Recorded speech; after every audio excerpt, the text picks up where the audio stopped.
नमस्कार दोस्तों, मैं आराध्या शर्मा स्वागत करती हूँ आप सभी का आपके अपने YouTube चैनल प्रतिष्ठा एकेडमी 2.0 पर। चलिए तो भाई फटाफट से सभी लोग आ जाइए। और देखिए आज का जो टॉपिक है ये है ईसाई धर्म, और आज हमें ईसाई धर्म को पढ़ना है, ठीक है। और सबसे पहले तो आप लोगों को बता दूं कि भाई जितने भी लोग क्लास को देख रहे हैं वो सारे के सारे क्लास को लाइक कर दें अगर आपको अच्छी लगती है तो, ठीक है। चैनल पर नए हैं तो प्लीज चैनल को सब्सक्राइब करके बेल आइकन टच कर लें, जिससे कि आगे की क्लासेस का नोटिफिकेशन आप तक पहुंचता रहे, ठीक है। सारी की सारी क्लासेस अगर आप पाना चाहते हैं तो आप चैनल को सब्सक्राइब करके बेल आइकन प्रेस कर लें। देखिए यहाँ पर बिल्कुल स्टार्टिंग से भारतीय संविधान और बिल्कुल स्टार्टिंग से भारतीय इतिहास पढ़ाया जा रहा है, ठीक है। तो इस चैनल पे आप जीएस के 2 टॉपिक जो है फिलहाल अभी पूरे स्टार्टिंग से कंप्लीट कर सकते हैं। भारतीय संविधान और भारतीय इतिहास पूरा क्रम वाइज पढ़ाया गया है, ठीक है। चलिए भाई टॉपिक बाय टॉपिक पढ़ाया गया है यहाँ पर। चलिए तो आज का हम शुरू करते हैं अपना टॉपिक। देखिए हमारा टॉपिक है ईसाई धर्म, ठीक है। ईसाई धर्म को आज हमें पढ़ना है, ईसा मसीह के बारे में जानेंगे, क्योंकि ईसाई धर्म के संस्थापक कौन थे। तो ईसाई धर्म के संस्थापक जो थे ये ईसा मसीह थे, ठीक है। तो देखिएगा मैंने यहाँ पर लिख रखा है ईसाई धर्म के संस्थापक ईसा मसीह है, ठीक है, ईसा मसीह। देखिएगा ईसा मसीह का जन्म जेरूशलम के निकट बैथलेहम नामक स्थान पर हुआ था, ठीक है। ईसा मसीह का जन्म ये तो आप सभी जानते होंगे कि जेरूशलम के निकट बैथलेहम नामक स्थान पर हुआ था। आज ईसा मसीह के बारे में सब कुछ जानेंगे, माता कहाँ की थी, पिता कहाँ के थे, कौन थे ईसा मसीह, क्या थे, सारा कुछ, ठीक है।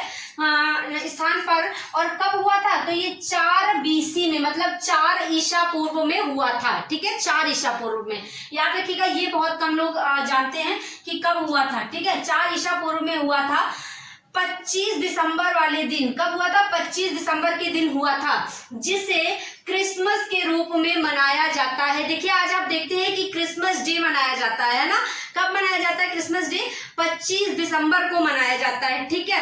तो 25 दिसंबर को क्यों मनाया जाता है, क्योंकि इसी दिन ईसा मसीह का जन्म हुआ था 4 ईसा पूर्व में, ठीक है, 25 दिसंबर को, इसीलिए इस दिन क्रिसमस डे के रूप में इस दिन को मनाया जाता है। पहला क्रिसमस कब मनाया गया था, तो भाई पहला जो क्रिसमस है ये 336 ईस्वी को रोम में मनाया गया था, ठीक है। देखिए मैंने यहाँ पर लिख रखा है पहला 336 ईस्वी रोम में मनाया गया था, ठीक है, पहला क्रिसमस, याद रखिएगा, इंपॉर्टेंट है, पेपर में पूछा जा सकता है, ठीक है। क्रिसमस शब्द का उदय कहाँ से हुआ, किस शब्द से हुआ, क्रिसमस शब्द जो है ना ये क्राइस्टस माइसे या क्राइस्टस मास शब्द से बना है, ठीक है। चलिए भाई इसके बाद देखते हैं, इसके बाद देखिए इनकी माता मैरी या मरियम, देखिए इन्हें मैरी या मरियम भी कहा जाता है, आप लोग जानते हैं ना, मरियम, माता मरियम गलीलिया प्रांत के नाजरेथ गांव की रहने वाली थी। अब माता कहाँ की रहने वाली थी, माता गलीलिया प्रांत के नाजरेथ गांव की रहने वाली थी, ठीक है। नाजरेथ, कहीं कहीं नाजरेथ भी मिलता है, तो वहां की इनकी माता थी, ठीक है।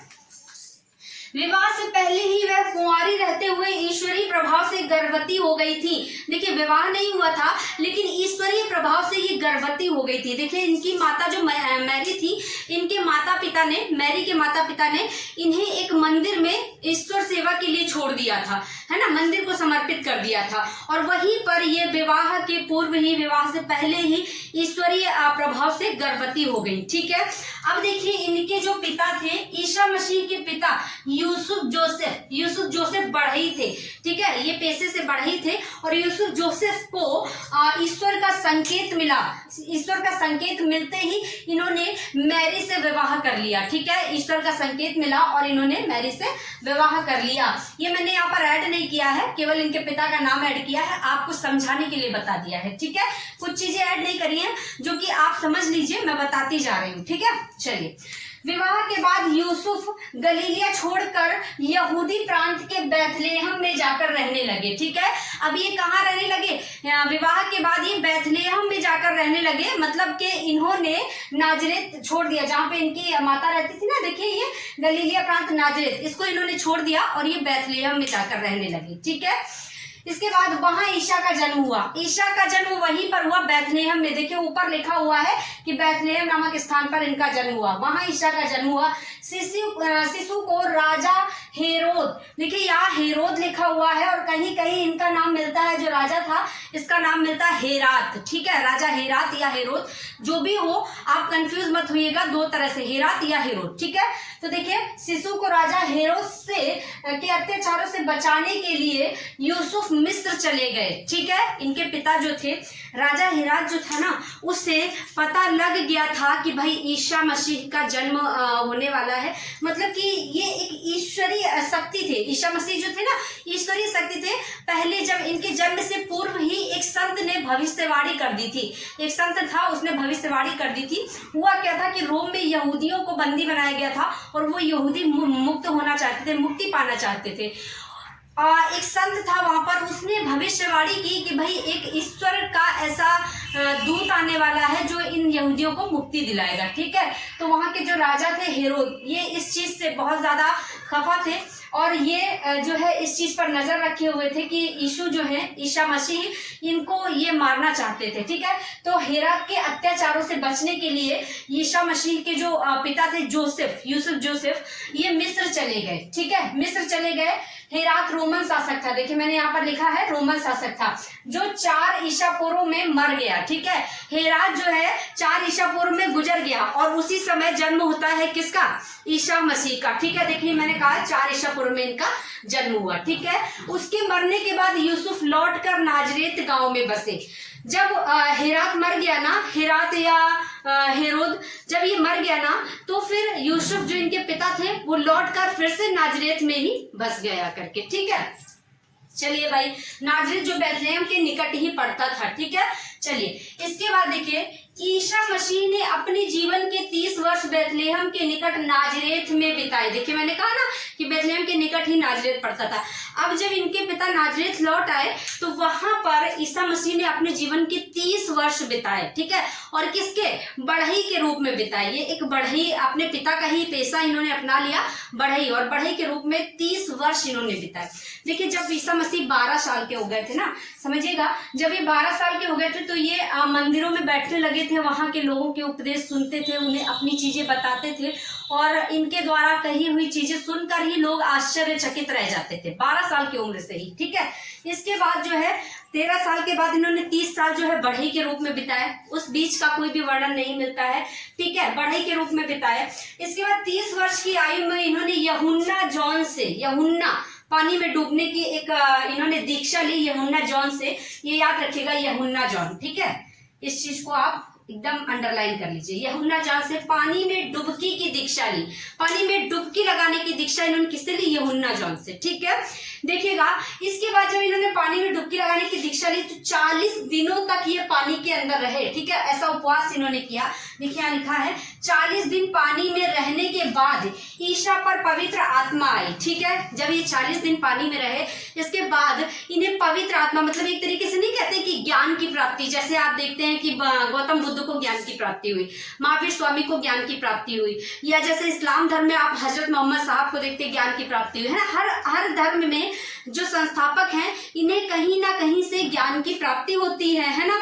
तो यहाँ पर भी जो है ईसा मसीह को भी यहाँ पर ज्ञान की प्राप्ति हुई और यहाँ पर कहा गया कि ईसा पर एक पवित्र आत्मा आई, ठीक है, पवित्र आत्मा, और ये लोगों को दीक्षा देने लगे। इसके बाद जब ये 40 दिन तक पानी में रहे, इनके ऊपर एक पवित्र आत्मा आई, उसके बाद ये लोगों को दीक्षा देने लगे, ठीक है। उसके बाद इनके ऊपर एक ईश्वर का ऐसा प्रभाव हो गया कि ये किसी अंधे व्यक्ति को छू देते थे तो उसे दिखने लगता था, नेत्रहीन व्यक्ति जो होता था वो नेत्र पा लेता था, जो भी बिल्कुल एकदम समझ लीजिए मरा गिरा इंसान है, बिल्कुल चल नहीं पा रहा, उसको इन्होंने छू दिया, चलने फिरने लग गया। मृत लोग, ऐसा कहते हैं कि मृत लोग भी इनके छूने से जीवित हो जाते थे। तो ऐसा इन्होंने, इनके अंदर एक ईश्वरीय शक्ति आ गई, ठीक है। इस चीज से सभी लोग बहुत ज्यादा, जो शासक वगैरह थे ना, ये लोग बहुत परेशान थे। इन्होंने इन पर इल्जाम लगा दिया, ईसा मसीह पर एक इल्जाम लगा दिया कि ये तो खुद को कहते हैं कि हम ईश्वर हैं, ईश्वर के पुत्र हैं, ठीक है, हम खुद ही स्वयं परमात्मा हैं, ऐसा इल्जाम लगाया वहां के शासकों ने इन पर। और यही रीजन बना, यही इल्जाम जो लगाया गया, यही रीजन बना इन्हें सूली पर चढ़ाने का, ठीक है। तो आगे देखिएगा, आगे देखिए ईशा के प्रथम 2 शिष्य, जब इन्होंने दीक्षा देना शुरू किया ना, उसके बाद इनके पहले 2 शिष्य कौन थे? देखिए, जैसे आप गौतम बुद्ध के बारे में जानते हैं कि इनके पहले अनुयायी कौन थे, जैन धर्म के बारे में जानते हैं कि महावीर स्वामी के पहले अनुयायी कौन थे, ऐसे इनके भी पहले 2 शिष्य थे। और वो कौन कौन से थे? देखिए, एंड्रस और पीटर, एंड्रस एंड पीटर 2 शिष्य थे इनके, पहले 2 शिष्य। इनके नाम आप याद रखेंगे, एंड्रस एंड पीटर, ठीक है। एंड्रूज यहाँ पर कर लीजिएगा, एंड पीटर, ठीक, 2 शिष्य। चलिए, इसके बाद ईसाई धर्म का प्रमुख ग्रंथ क्या है भाई? ईसाई धर्म का प्रमुख ग्रंथ बाइबल है, ठीक है, बाइबल है। और इसे आप अंडरलाइन कर लीजिएगा, मोस्ट इंपॉर्टेंट है, पेपर में पूछा जाता है कि ईसाई धर्म का प्रमुख ग्रंथ क्या है? बाइबल, ठीक है। ईसाई धर्म का पवित्र चिन्ह क्या है? तो क्रॉस है, आप सभी जानते हैं, हर कोई जानता है कि ईसाई धर्म का जो पवित्र चिन्ह है ये क्रॉस है। देखिए, यहाँ पर मैंने बनाया हुआ भी है, ठीक है। इसके बाद ईसाई त्रित्व पर विश्वास रखते हैं। देखिए भाई, ईसाई धर्म जो है ना, ये एक ईश्वरीय है, लेकिन ये त्रित्व पर विश्वास करते हैं, त्रित्व पर। अब ये त्रित्व कौन कौन से हैं? देखिए, ईश्वर पिता, ईश्वर पुत्र मतलब ईशा, और ईश्वर पवित्र आत्मा, ठीक है, ये है त्रित्व। इन त्रित्व पर विश्वास करते हैं ईसाई। वैसे तो एक ईश्वरीय है, लेकिन यहाँ पर त्रित्व पर विश्वास करते हैं, ईश्वर पिता, ईश्वर पुत्र और ईश्वर पवित्र आत्मा, ठीक है। चलिए, इसका बाद देखिए, ईसा मसीह को सूली पर रोमन गवर्नर पोंटियस ने 33 ईस्वी को चढ़ाया था। अब देखिएगा, सूली पर इन्हें किसने चढ़ाया था? मोस्ट इंपॉर्टेंट, ये नाम बहुत जरूरी है, पोंटियस, पोंटियस, ठीक है, इसको अंडरलाइन करेंगे कि ईसा मसीह को सूली पर रोमन गवर्नर पोंटियस ने चढ़ाया था, ठीक है। आई बात समझ में? मोस्ट इंपॉर्टेंट है, पोंटियस का नाम पूछा जाता है। कब चढ़ाया था?